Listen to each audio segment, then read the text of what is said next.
Fasten your seat belts. Hang on tight. We're going fast. We're going Weatherby.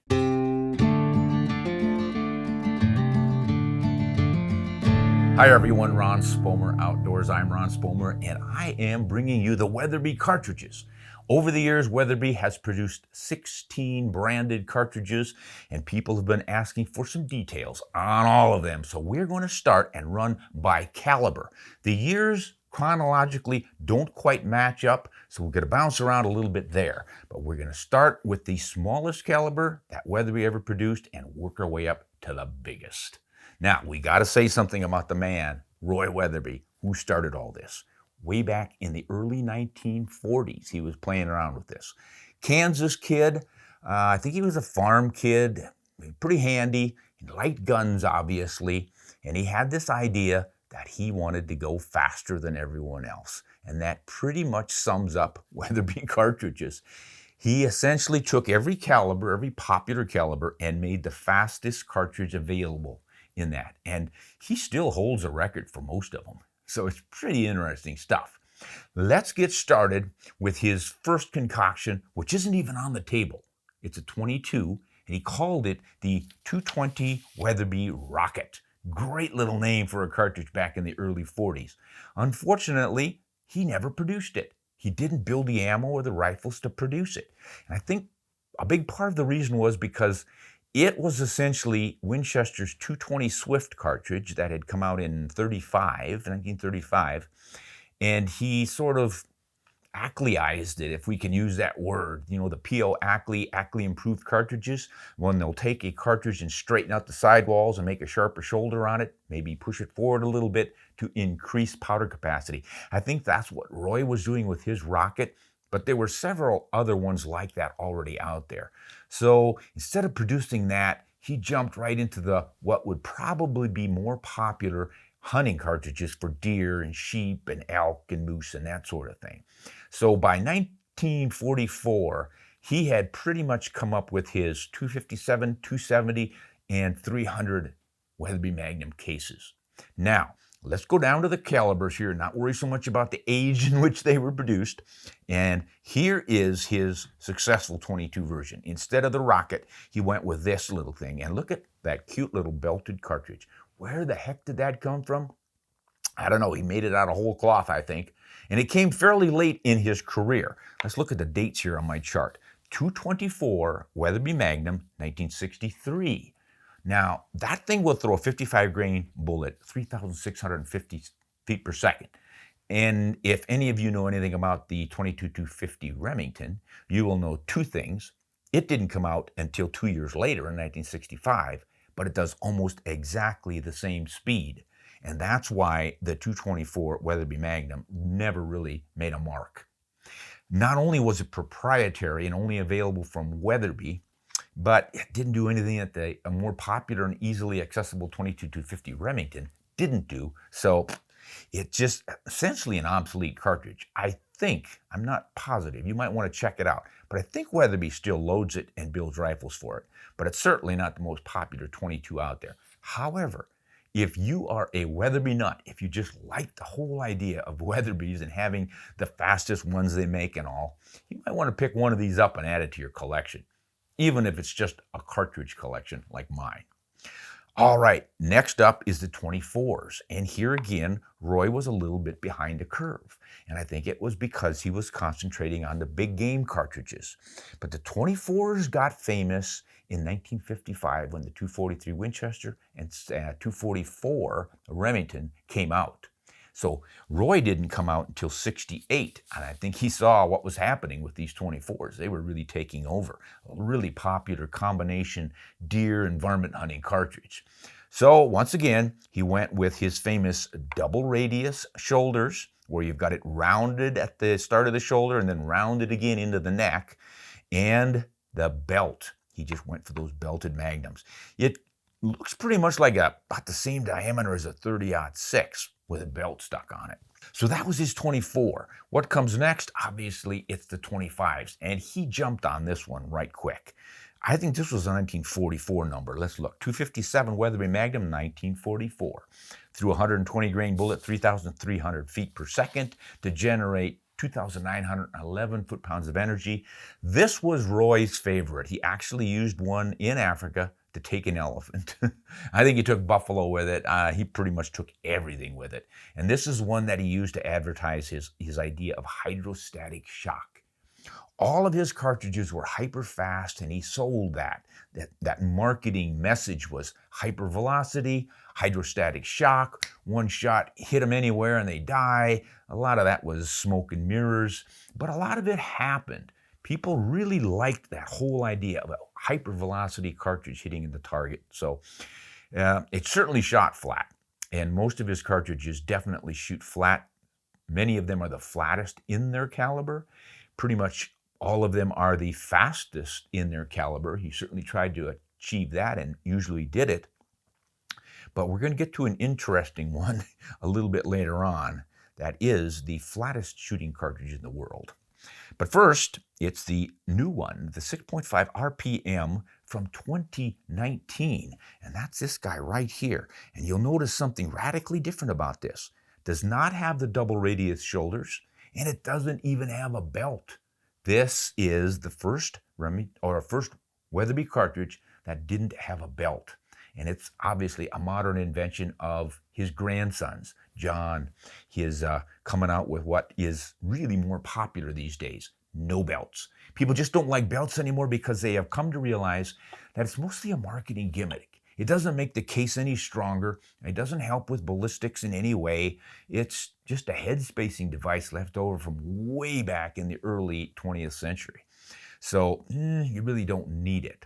And I think Weatherby is enough of a name now, and they're making good enough products that they really don't need that little badge of the famous double radius shouldered belted Magnum case. So that's what's going on nowadays with their latest.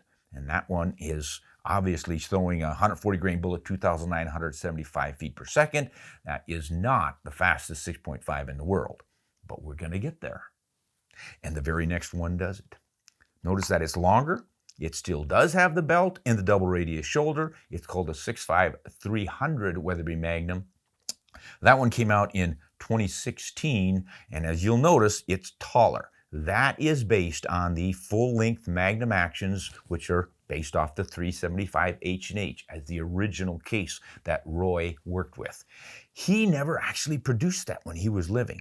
They say that he had made one, and he played around with it, but he didn't think he wanted to crank it loose. And why not? I think big part of the reason was because of the non-success of the other 6.5s in those days. The American shooter just didn't know the 26 caliber. We were 30s, we were 24s and 25s, we were a little bit the 33s and 38s, but gee, nobody really much paid any attention to the 26s. Now, Winchester made a big splash with that 264 Magnum when it first came out, but they couldn't hold that market. There were some issues with barrel burnout, which certainly should have been a problem with some of the early and fast Weatherbys as well, but it just got itself a reputation for burning out barrels. But I think the biggest problem with it was the 7 Remington Magnum that came out a couple of years later, and that really overdid it. And who would want to get a 26 caliber when you could get a 28 and throw heavier bullets? Roy watched those developments and said, I think the American market is not ready for 6.5 yet. But his grandson figured it out. Now that's probably one of the most popular cartridges in the country, and Weatherby is keeping right up.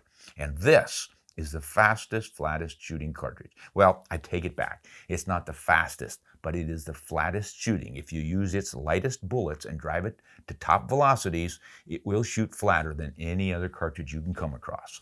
There may be one or two that give it a pretty close run for the money, but boy, all the research I've done says 6.5 300 Weatherby Magnum flattest. All right, now we're going to go back to the 1940s again and pick up with the 270 Winchester, 270 Weatherby. The WM problem, you got a Weatherby Magnum and you got a Winchester Magnum. So if you just make it with the initials WM, it gets a little confusing. This is the Weatherby 270. Obviously, it was inspired by the 270 Winchester. That came out in 1925. It was known as a fast, flat shooting cartridge. Roy could do better than that. He comes out with his belted Magnum version. drives at 300 feet per second faster than the 270 Winchester. Bingo. You've got the fastest 27 in the world, and it stayed that way until just recently when the 27 Nosler came out, and that can shoot a little bit faster. So that was one of the popular rounds. When did it come out? 1944, 45. And it throws a 150 grain bullet, 3,245 feet per second. Easily faster than the Winchester. Now, here's one that is not all that popular, not all that well known. Most people have probably never seen one. And yet, it's a 7mm. It's the 7mm Weatherby Magnum, and it does pretty much the same thing the 7 Rem Mag does. And that's the problem. It came out well before the Remington version, but Weatherby always made it proprietary. If you wanted a Weatherby rifle and Weatherby cartridges, you had to get them from Weatherby. And the prices were a little higher than everyone else's because Roy kind of appealed to that upper crust shooter. He moved from Kansas out to California fairly early on, and he catered to the Hollywood crowd, all the big sports stars. He got them rifles. I think he often gifted them to them. He was a great showman, and he knew how to pull in interest.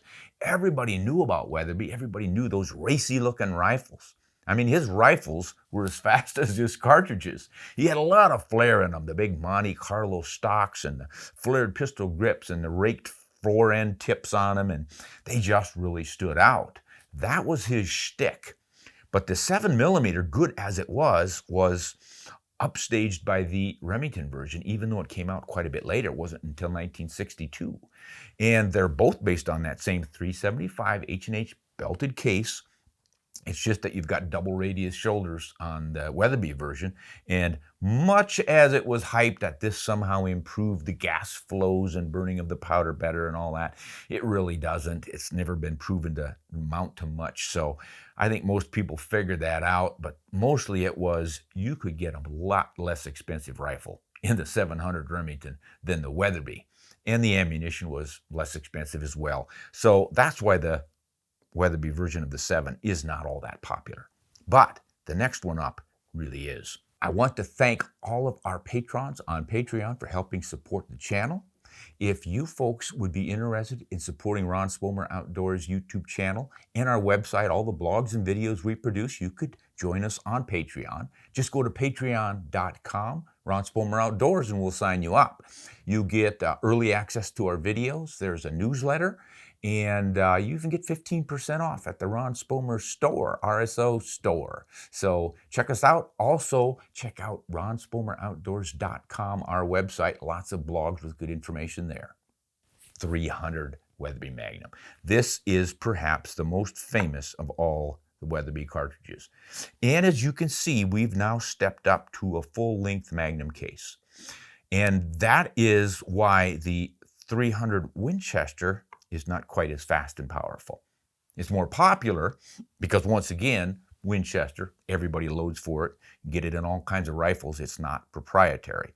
But it's a little bit slower than the Weatherby version. And this little pair here sometimes leads to some big problems. And here's one of them as an exhibit. You see the crack right there at the shoulder and going up into the neck on that? I see this quite often. What happens is people get confused between these two 300 Magnums. They'll have a 300 Weatherby Magnum rifle, and they'll buy some 300 Win Mag cases thinking they're the same, and they will fit in there because it's just shorter. When they fire it, there's so much extra room in there that the brass flows forward to the shape of the 300 Weatherby Magnum and can't quite make it, so it splits. Fortunately, you can't fit the 300 Weatherby Magnum into the shorter chamber of the 300 Winchester. That could cause some serious pressure issues. But that 300 Weatherby Magnum is just, I don't know, it's probably right in the middle of the road for good performance without excessive powder burning. Certainly big and fast and powerful enough to handle anything. But that didn't stop Weatherby from making bigger ones. And there's the next one up. 3378 Weatherby Magnum. What a horse. When did that one come out? 1998. Well, Roy was not in the business anymore. It was his son that was doing it, running the show then. Why did they come out with this? They want to be the fastest one in in the barn, you got to go a little faster than that because people were ramping things up. There's all kinds of 300s coming out. And this one was actually a wildcat used by quite a few people for long-range shooting back in the day. So it was floating around out there, and Weatherby saw the writing on the wall and said, why don't we just grab the headlines and make the biggest and the fastest 30? So they came up with that. What were they getting? Pushing a 250 grain bullet, which is a pretty big, long, heavy bullet for a 30 caliber. They could push that thing 2,954 feet per second for 4,840 foot-pounds of energy. That is a horse. But notice something else about it. The case is much fatter than the 300 original. What's going on here? We're going to get to that further down the line, but it's a new case designed by Weatherby. He did not use the 375 H&H case on his bigger ones after that. But first, we jump to the 33, the 340 Weatherby Magnum. Shoots a 338. He had to give it a fancier name. He called it the 340, and that is a big and powerful belted Magnum. That was probably inspired by the Winchester. Let's see who came out first. 340 Weatherby Magnum, 1962. Yep, that's about 4 years after the Winchester 338 mag came out. So I think they saw that that was being quite successful. Once again, we're going to be the fastest, 33, and out comes the 340. And it did just what was advertised to do. Throws a 250 grain bullet, 2,980 feet per second for 4,931 foot-pounds of energy. To appreciate that level of energy, know this. Elephant hunters or Cape buffalo hunters in Africa, guys that need to stop a charge of anything big, they like to use 5,000 foot-pounds of energy as kind of a benchmark. And this thing in a 338 is coming awfully close to what you get from something like a 470 Nitro Express. So there's a lot of power in that 340, but not as much as in this, the 338, 378 Weatherby Magnum.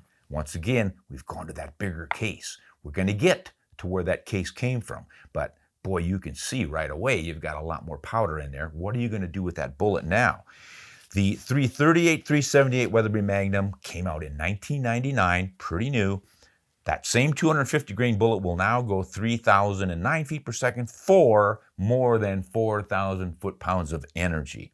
And they say that this thing had so much powder that standard primers couldn't reliably ignite it all. Federal invented the 215 Federal Magnum primer to help ignite charges in that big 338, 378.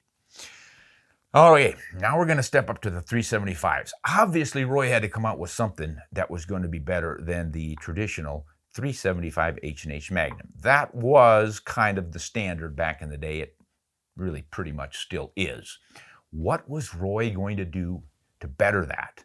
Well, once again, he straightened the sidewalls out a bit, gave it that double radius shoulder, came out with his 375 Weatherby Magnum in 1945, and it pushed a 300 grain, 2,800 feet per second. That was a good 100 to 200 feet per second faster than the original, but really it wasn't all that fast. And it just really didn't do enough that people were getting excited and saying, I have to have a 375 Weatherby version. It was, once again, proprietary, so it was easier to get a 375 H&H. So what did Roy do? He came out with this guy. Once again, we're looking at that fat case, the 378 Weatherby Magnum. Don't let the numbers fool you. It's still a 375. Shooting the .375 bullet. Way back in 1953, that thing came out. So it didn't take him long to figure out how and when he needed to come out with a faster 375.